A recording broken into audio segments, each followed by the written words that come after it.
Sir, you don't need any introduction, and introduction is already displayed over there. So I request you to please, sir, start your talks. Thank you, sir. Good morning. And first of all, let me thank Dr. Vikas Kakkar and Dr. Bhushan Kathuria and his team for inviting me, as well as the office bearers of the Haryana IOI. It's really a great pleasure and a privilege for me. It's the first time I'm coming over to Rohtak. I'm really, I must say, I'm very, very impressed. I'm going with very, very positive vibrations from here. Now, when Vikas wanted me to give topics for my talk, I gave a whole lot of topics in ENT for him to choose from. And you can imagine my utter surprise and shock when he said, "You are going to talk about happiness." Almost felt like Sankaracharya. Now, there's a reason for it, of course. Once in one of the universities in Chennai, the student said, "Sir, we want you to talk on something unusual." So I said, "Okay, what do you want me to talk?" He said, "You're always very happy, sir, so tell us how you're happy." So that's how it started. And, that talk somehow seemed to have multiplied and cascaded, and then, I keep, everywhere I go, I hope they'll be asking me to talk about recent advances or cholesteatoma or something, and I eventually end up with talking about happiness. So this is where I am. Now, I was trying to look up about what is happiness, first of all. In fact, great minds, much greater than mine, like including Gautama, the Buddha, Adi Shankara, Prophet Muhammad, even Jesus Christ, all of them have addressed this question. Not necessarily always with complete answers. So where am I? Who am I to think that I'm going to get an answer? The ancient Greeks, also looked at the problem, and they said that there's two kinds of happiness, or the state of mind of being content. One they call hedonia, which is roughly equivalent to joy. That's momentary. It's a small pleasure, like you're having a good meal, or meeting a good friend. That's a short-lived sense of joy. And the second, of course, is a much more sustained, longer state of pleasure of mind or contentment. And this they call eudaimonia. And that translates into happiness. So joy is short-lived, but happiness, so by connotation, is something which you have to have over a long period of time, probably even a lifetime. So reach that state of happiness for a very long time, you need to be, having certain requirements fulfilled. So what are these? So looking back at my own life, I started thinking about what made me happy in my life. And there were three events that happened in my life which actually made me, look at the problem differently. And I'm going to share those three events with you.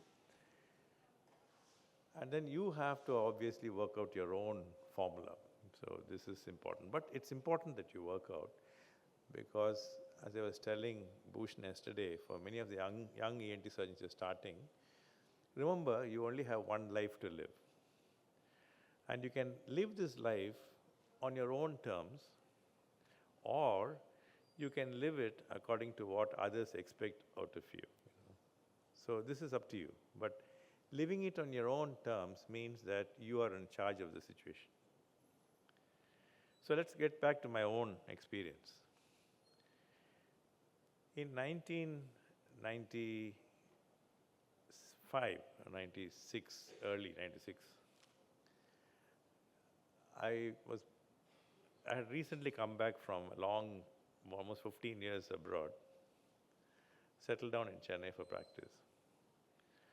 And I was doing pretty good. And I got a call from a professor of psychiatry in a medical college nearby called Chengalpet Medical College. It's a very old institution. And this gentleman said, "Sir, there is a youngster who I think you should see." So I said, "Well, what's the problem?" He said, "No, sir, I'll give a short history, but it's better you meet them." So I met the parents, and the story is this. The boy was...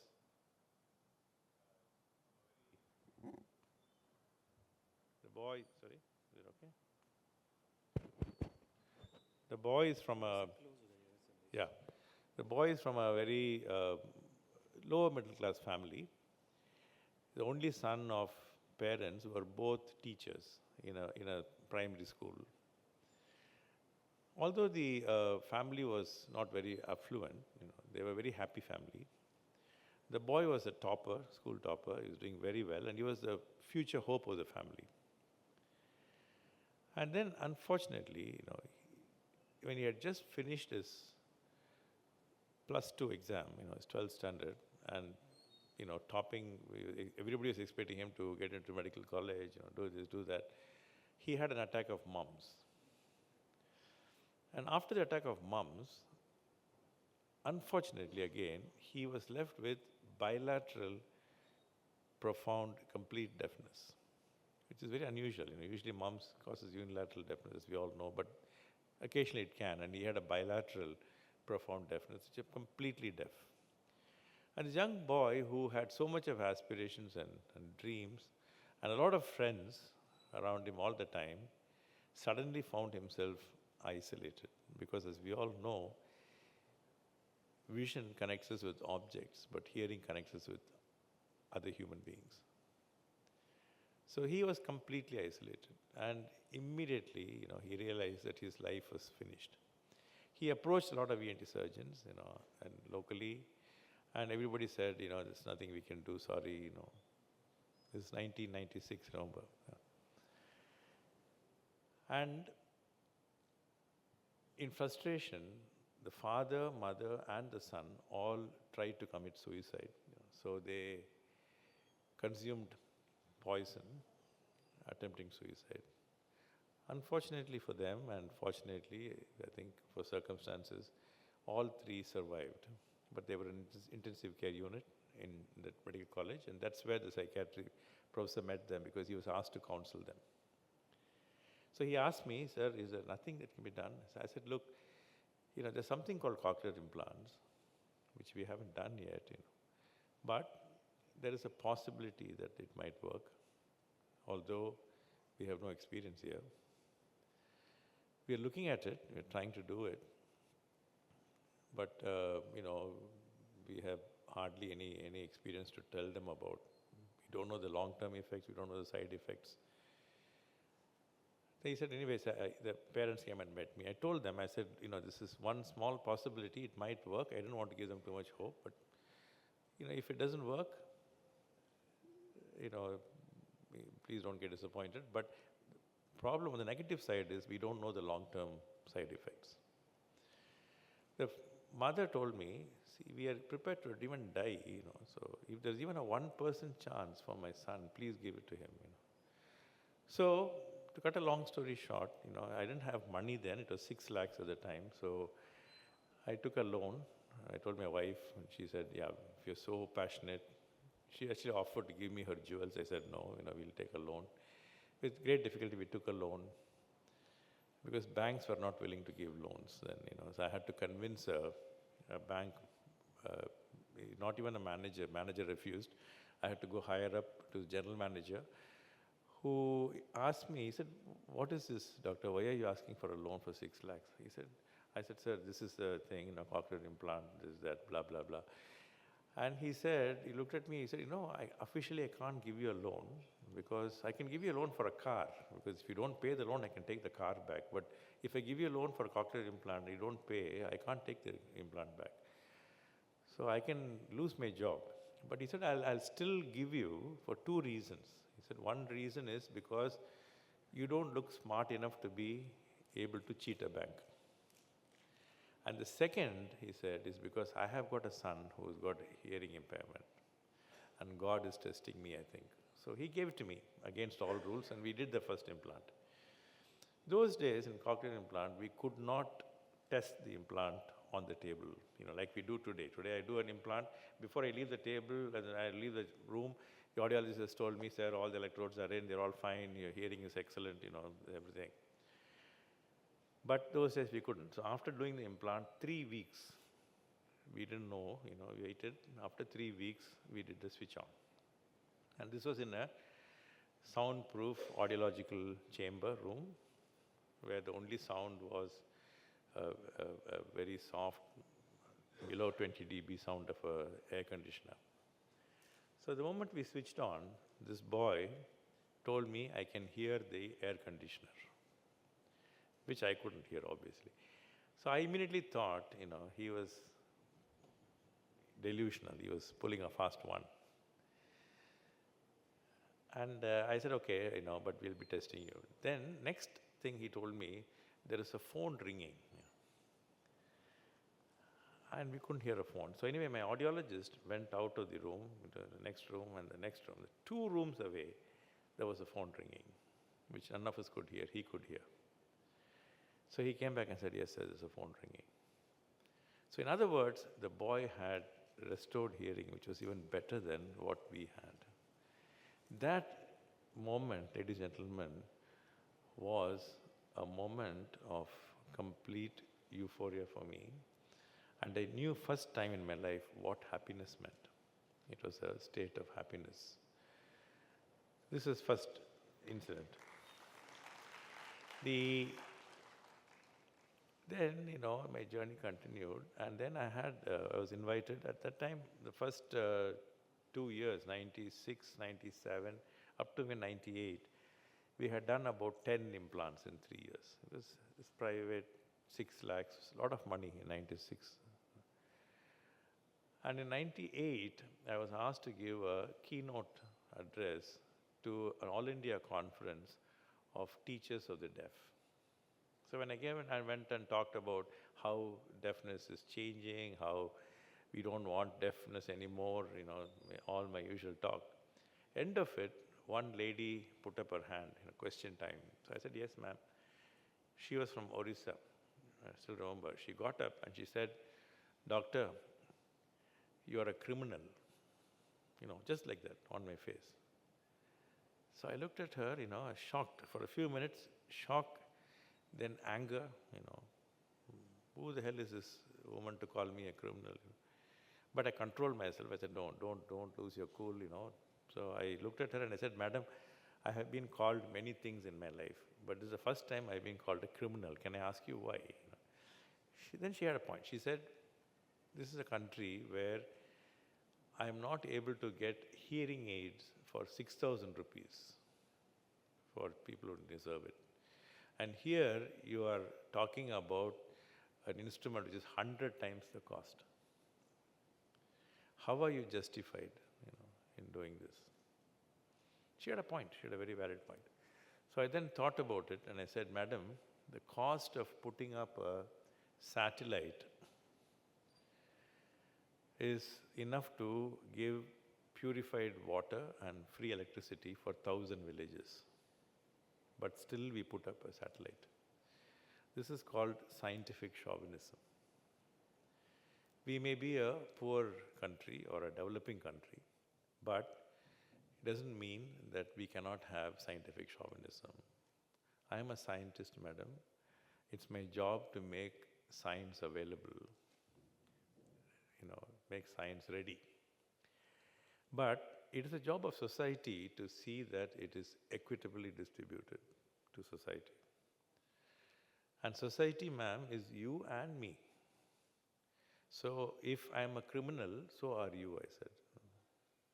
So everybody, is immediately a relaxed feeling, people were relieved, and then I got away. But then it got me thinking, and I said, she has a point, if we have 2 children in a school, private school, let's say, one comes by a Mercedes-Benz, another comes by a public auto rickshaw. That's fine, it's acceptable because both are coming to the school and getting educated in the same school. But if you have two children who are deaf and one is able to get back hearing and becomes a doctor because the father can afford it, and if the other child continues to be deaf and dumb and depending on society because the father cannot afford it, how is it acceptable? So then I was thinking about it, and as serendipity would have it, fate is a very strange way of acting. My chief minister at the time, a veteran, Mr. Karnanidhi, called me one day because he had lost his voice. I went and saw his larynx. He had a vocal cord hematoma. So I said, sir, you have to be absolutely silent for a week. He said, what do you mean silent? I said, no, well, it means silent, it means don't talk. He said, how can I not talk? I am the chief minister. I said, no, sir, you may be chief minister or, the king of England, but when it comes to health and diseases, it's true socialism, sir. Because he's a socialist. I said, it's a true socialism. Everybody's equal. So you have to be silent. So he was silent for 5 days and 6 days. And then he still had hematoma. I operated on him. He was fine. His vocal cords were fine. He got back his voice. He was very happy.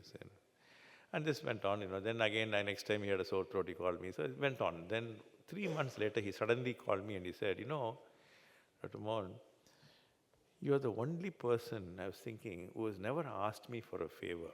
Everybody else I know has asked me for some favor or other. You are the only person who has not asked me for a favor.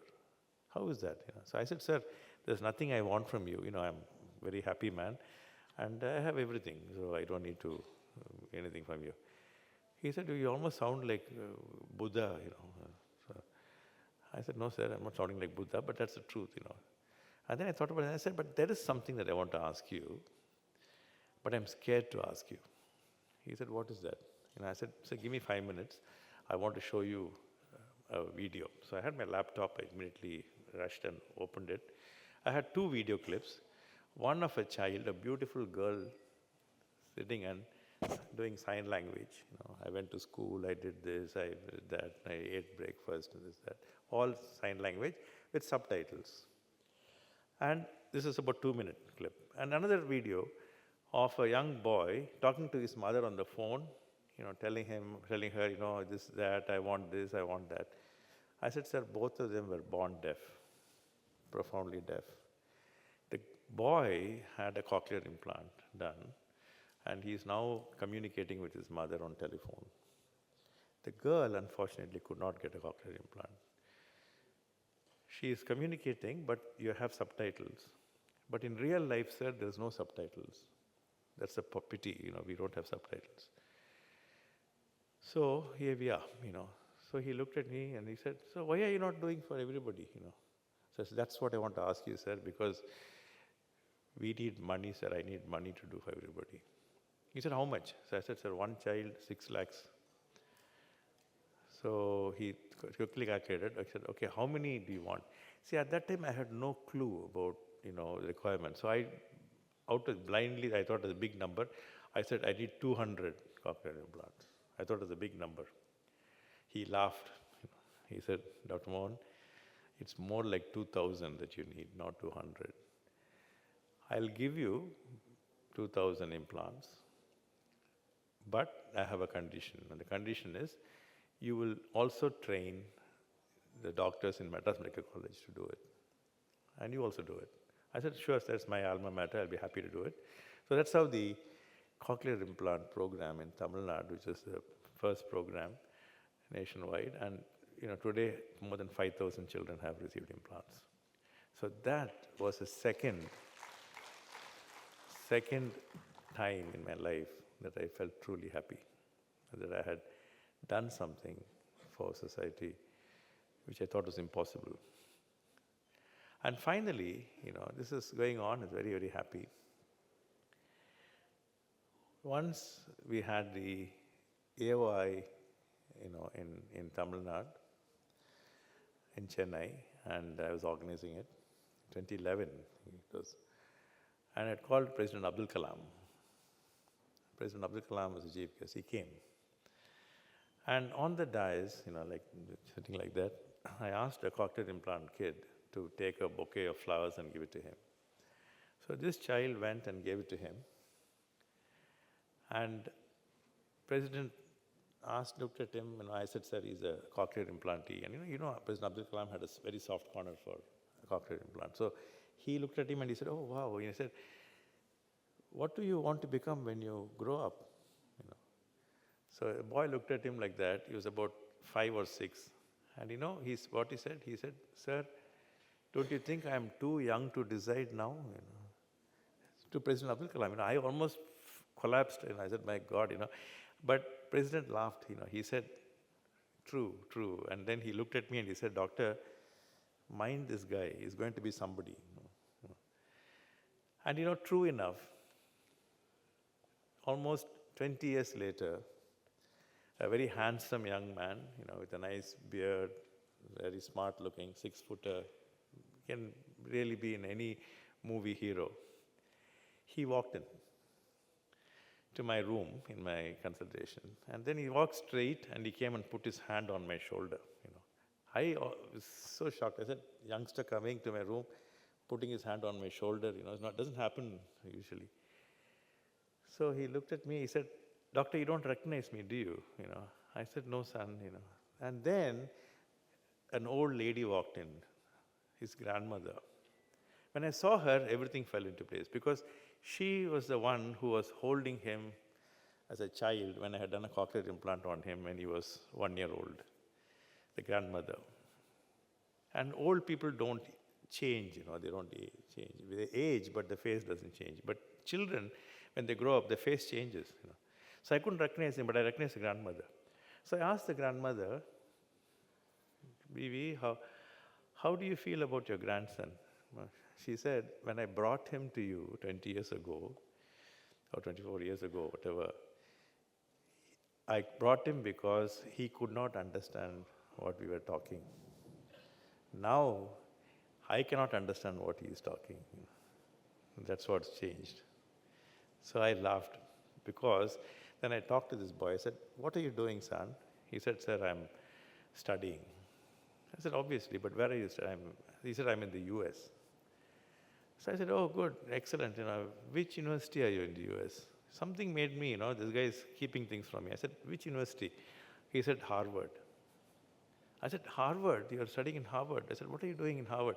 He said, I'm in Harvard Law School, sir. Harvard Law School, as you all know, is the best school in the world, for law. And people who come from there are world leaders. Here in India, I can think of 2 people, P. Chidambaram, Subramaniam Swamy, they're all Harvard. And this guy was Harvard Law School. And then he said, I am the president of the Students' Union of Harvard.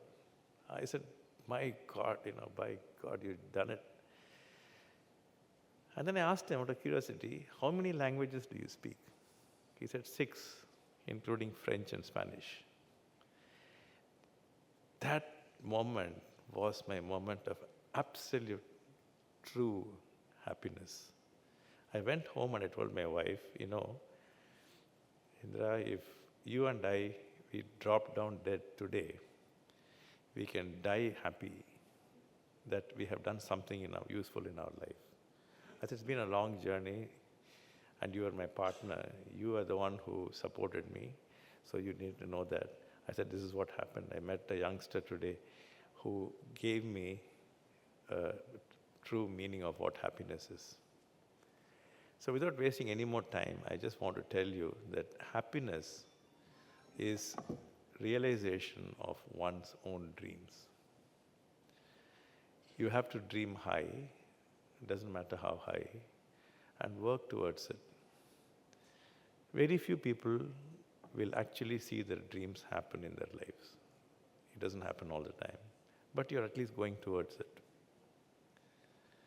And realization of one's own dreams is absolutely the true state of happiness for anyone, and that includes a surgeon or a doctor. I leave you with this thought of what Confucius said. Confucius said, when you climb the mountain, you reach the top. Happiness is not that you've reached the top. Happiness is a process